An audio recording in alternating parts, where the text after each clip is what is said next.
Barangay, Kapitan Imelda Bangguanga. Kapayong gabi sa Aksyon Marlonas, Aksyon Radyo Bacolod. Mayong gabi.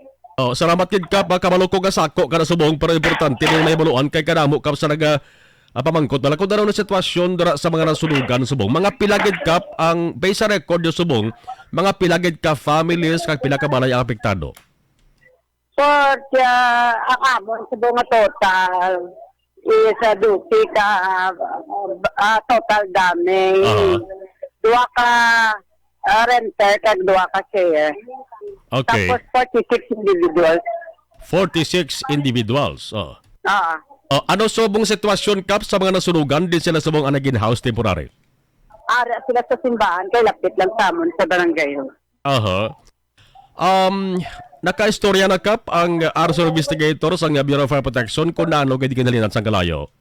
Wala ko hindi naka-istorya kay sinakuay kami.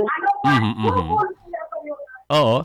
Ba't kayo na Kap, ano man, pag tuhawagid sang Kalayo, nga kadabo gid dayon Kap sang nahalita, no? Tri sigid ka balay. Ano, why gid sige na Kap palong ang Kalayo?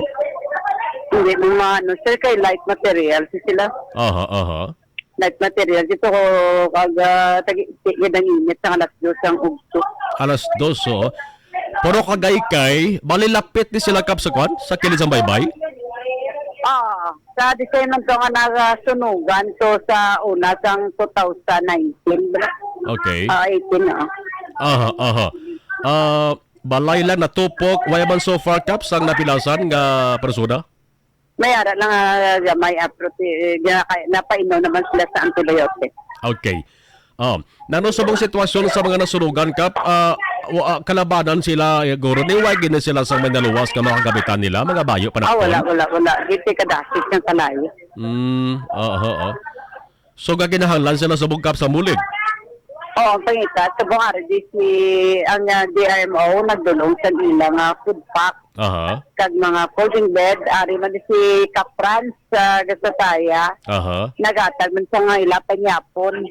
Kag ila man yung mga food pack. Kag isa naman di payo is ang bayo kay siway sila mga bayo. Ang bayo gid, no? Sa willing, yes, sa willing nga yes, sa willing Kap. Aha. Kap sa willing nga magpadala sa bulig diin sila una madiretso. Ari na kami sa barangay hall. Okay.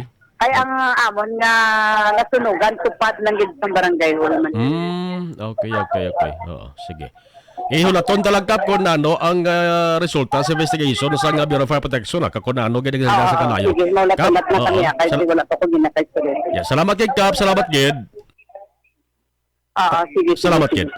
Action Firing Line. Gini nga gaw